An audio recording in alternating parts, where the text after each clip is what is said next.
Selamat petang, salam sejahtera. Terima kasih karena bersama dengan saya di Nazlin Unity Channel. Saudara-saudara sekalian, ini keputusan terkini daripada PRK di Pulai dan juga di Simpang Jeram. Hari ini ialah hari pengundian di Simpang Jeram dan juga di Parlimen Pulai. Pada pendapat anda, siapakah yang akan memenangi parlimen tersebut? Namun, keputusan yang diumumkan pada petang ini dipetik daripada Harapan Daily. Menurut penyelidik iaitu Ilham Center, Pakatan Harapan akan menang di Simpang Jeram dan Pulai dan mereka mendahului. Saudara-saudara sekalian, menurut penyelidik Ilham Center, memang berlaku persaingan sengit di pilihan raya kecil di Simpang Jeram dan Pulai. Namun demikian, dijangka Pakatan Harapan masih lagi mendahului di tempat tersebut. Biarpun Dewan Simpang Jeram disebut-sebut sebagai kerusi panas yang akan jatuh ke tangan Perikatan Nasional PN. Namun Pakatan Harapan PH dijangka mendahului pihak lawan dengan sedikit kelebihan. Ketua Penyelidikan Ilham Center, Profesor Madya Dr. Muhammad Yusri Ibrahim berkata, PH hanya berisiko kehilangan Simpang Jeram jika kadar keluar pengundi etnik Cina merosot di bawah kadar 50%. Namun berdasarkan data-data semasa, pada hemat saya Pakatan Harapan mempunyai peluang lebih besar di Pulai berbanding Perikatan Nasional. Di Simpang Jeram lebih sengit, namun pada pandangan saya, Pakatan Harapan masih mendahului Perikatan Nasional dengan sedikit kelebihan, katanya dalam hantarannya di Facebook. Pada masa sama, Muhammad Yusri berkata, jangkaan yang mengatakan bahawa gelombang Pakatan Harapan tidak akan berjaya menerobos ke Johor adalah meleset sama sekali. Katanya, banyak dapatan menarik berjaya dikumpul daripada kajian lapangan di Parlimen Pulai dan Dewan Simpang Jeram, di mana dapatan paling menarik adalah berkaitan sentimen pengundi teras undi UMNO itu sendiri. Menurutnya, peratusan pengundi teras UMNO yang memberi komitmen untuk memberi undi kepada Perikatan Nasional hampir sama dengan peratusan yang bersetuju untuk mengundi Pakatan Harapan. Manakala sekitar 15% lagi pengundi teras UMNO belum membuat keputusan selepas seminggu kempen berjalan. Berdasarkan bahasa badan yang ditunjukkan, saya percaya teras UMNO yang belum membuat keputusan tersebut, sebahagian besar akan memberi undi kepada Perikatan Nasional andai mereka keluar esok atau mereka memilih untuk tidak keluar. PRK yang asalnya dilihat agak mudah bagi Pakatan Harapan, namun akhirnya jadi sengit dan serba mungkin, ujarnya. Majoriti besar 33.174 yang diperoleh Allahyarham Datuk Seri Salahuddin Ayub yang juga penyandang Parlimen Pulai pada pilihan raya umum ke-15 yang lalu secara relatifnya sangat sukar digugat Perikatan Nasional. Faktor komposisi pengundi adalah agak seimbang di Pulai dengan pengundi Melayu 44%, pengundi Cina 40%, pengundi India mewakili 12.3%, manakala lain-lain adalah 3.05%. Di Simpang Jeram pula, komposisi pengundi Melayu pula agak besar sebanyak 51.87% daripada keseluruhan pemilih berdaftar. Diikuti dengan golongan Cina sebanyak 44.58% dan India pula sebanyak 2.53%. Sekian dulu untuk kali ini. Jangan lupa tinggalkan komen anda. Sila tekan butang subscribe. Kita jumpa lagi. Bye-bye. Selamat malam. Salam sejahtera. Ulasan kali ini adalah ulasan yang paling panas sekali. Dipetik daripada Malaysia Kini. Muslihat lapuk politik Muhyiddin. Kalaulah Muhyiddin Yassin itu disayangi rakyat Johor, partinya sudah tentu telah menang besar dalam PRN Johor pada Mac tahun lalu. PN waktu itu hanya memperoleh 3 kerusi Dewan Undangan Negeri sahaja. Ia tidak terhenti di situ. Dengan Perikatan Nasional cuba menang 2 kerusi parlimen dalam PRU pada November tahun lepas, Paloh dan Mersing alhai. Sama ada bersatu atau PAS. Jelas Perikatan Nasional bukan parti untuk bangsa Johor. Tanyalah orang tua-tua di kampung-kampung. Sebutkan nama Muhyiddin, Mereka tahu benar rekod Muhyiddin sejak menjadi Menteri Besar Johor 1986 sehingga 1992 yang penuh dengan cerita-cerita tidak menyenangkan. Ada yang bilang tanah kubur sahaja yang tak dijualnya. Begitu ketika menjawat pelbagai jawatan di peringkat pusat, sedikit sekali Muhyiddin memandang atau memajukan negerinya. Percaturan dia hanya demi dirinya sendiri yang mahu naik atas tangga politik UMNO dan kerajaan. Muhyiddin mungkin hanya ahli politik yang biasa kita temukan dan bukan pula pejuang rakyat yang sejati. Dia hanya ikut berdemonstrasi dalam Perhimpunan Bersih 5 pada tahun 2016. Itu pun selepas usahanya untuk mewujudkan penentangan dalaman terhadap Perdana Menteri Najib Razak tidak berjaya. Muhyiddin pun terbuang daripada UMNO.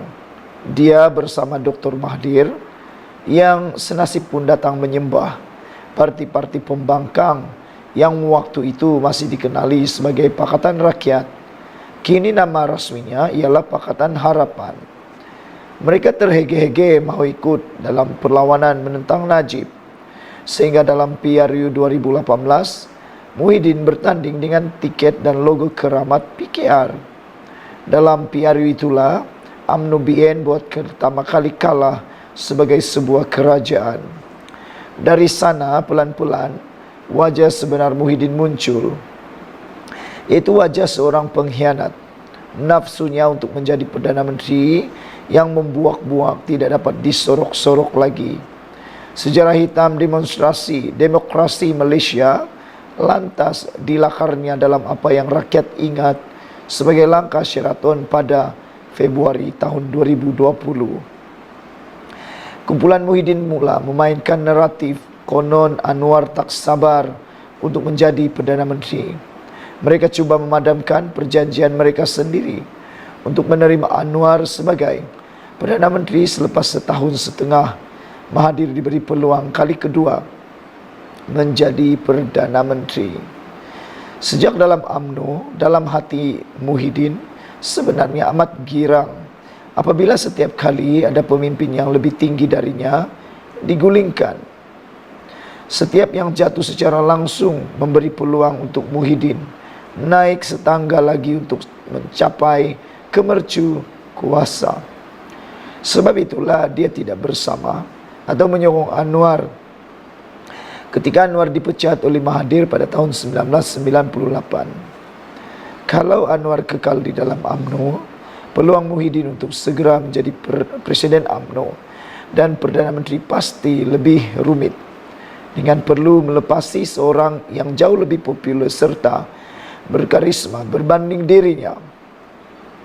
Di era Abdullah Ahmad Badawi, Perdana Menteri Malaysia yang kelima itu juga sedar ada yang menyucuk-nyucuk kedudukannya. Selain Mahathir, orang dalam UMNO yang melakukan onar adalah Muhyiddin. Ketika Abdullah yang lembut serta berbaik hati berundur, malangnya Muhyiddin tidak dipilih untuk mengisi seri perdana. Abdullah memilih Najib sebagai pengganti. Politik Muhyiddin, politik solo. Dia tidak ada kawan yang setia, melainkan sesama mereka hanya bersatu untuk berkuasa. Tunggu masa, siapa tikam siapa. Ketika giliran Najib menjadi Perdana Menteri, kalau dikira ikut usia, Najib lebih muda berbanding Muhyiddin. Najib lahir pada tahun 1953, sementara Muhyiddin lebih tua 6 tahun. Kalau Najib kekal dua penggal saja di pusat kuasa, usia bakal menjadi penghalang kepada Muhyiddin untuk mengganti Najib secara tertib. Mungkin dia akan hanya menghabiskan karier politiknya pada takat timbalan Perdana Menteri saja. Keadaan begitu pernah terjadi kepada beberapa pemimpin UMNO terdahulu, seperti Gapar Baba dan Tengku Razali yang tidak berkesempatan menjadi Perdana Menteri kerana faktor usia. Atas hukum alam itulah, maka Najib perlu dijatuhnya dari dalam dengan percubaan mencetuskan pemberontakan di kalangan para pemimpin dan ahli-ahli UMNO terhadap Najib. Kebetulan waktu itu, isu yang sangat hangat dibicarakan ialah kes 1MDB. Kejujuran Muhyiddin melawan korupsi atau rasuah sangat diragui. Kalaulah dia pejuang rakyat yang sejati dan dengan ikhlas berjuang untuk melawan rasuah, mengapa dia diam membisu dalam banyak kes rasuah sebelum 1MDB? Terutama di era reformasi yang mendedahkan 1001 noda Mahathir. Waktu itu Muhyiddin hanya diam, kerana dengan diam dia yakin lebih berpeluang naik pangkat dalam parti. Persoalan dalam benak Muhyiddin memang bukan rasuah, bukan juga bangsa, agama dan negara. Persoalannya hanya untuk memastikan Najib perlu segera dilengserkan, kerana selagi Najib di atas terlalu lama dan selesa, peluang Muhyiddin menjadi Perdana Menteri semakin hari semakin tipis. Perilaku dan hela Muhyiddin dalam menjadikan korupsi sebagai modal politik bermusim sebenarnya mengingatkan kita kepada sebuah hadis Nabi Muhammad suatu ketika. Saudara-saudara, sekalipun muslihat Muhyiddin nampaknya terkandas, akan tetapi masih ada lagi saki-baki pemimpin UMNO yang juga menjalan hela yang saling tak tumpah seperti mana politik lapuk Muhyiddin. Ada yang tetap berharap giliran Zahid Hamidi pula digulingkan dari dalam dan dipenjarakan. Sekali lagi dengan mengambil peringatan hadis Nabi tadi, politikus sebegini cuba memperbaiki kesalahan orang lain, sedangkan kamu sendiri melakukannya. Bukanlah orang yang bersih suci, melainkan hanya mahu menggunakan isu tata kelola untuk mencatas orang atasannya sebelum berharap dapat naik pangkat. Permainan atau buah sama sebenarnya tidak boleh dibuka berkali-kali. P. Ramlee juga pernah berpesan ketika Ibrahim Pendek hendak meminjam dadu dalam filem Alibaba. Ini dadu hanya boleh 2, buka 3 kali saja, kata beliau lagi. Sebenarnya, apabila permainan sudah tamat, sudah dapat dibaca, sekonyong-konyong ada yang keluar sekejap pun meroyan, menuduh reformasi sudah mati atau dibilang reformati. Tidak semena disekat sekali Anwar PH malah DAP dengan kata-kata yang konon tidak berprinsip dalam berhadapan dengan kes Zahid. Mereka menilai kerajaan perpaduan ikut campur urusan mahkamah seperti era Mahathir dulu. Sebenarnya kelompok pengamal politik lapuk itu tidak pernah pun menyokong reformasi. Seperti Muhyiddin, mereka cuma sang opportunis yang selalu mahu mengambil kesempatan atas kesempitan. Mereka berjuang dengan wang, bukan dengan kudrat atau air mata. Saya yakin reformasi belum mati. Bagi para aktivisnya, Hari Reformasi Nasional tidak pernah disambut pada 2 September, meski tarik berkenan Anwar dipecat oleh Mahathir. Ia selalu dikenang saban tahun pada tarik 20 September, Hari Perhimpunan Besar Rakyat turun ke jalan raya untuk memulakan satu aksi perlawanan kepada politik lapuk. Kepada orang Johor di Simpang Jeram dan Pulai, selamat mengundi.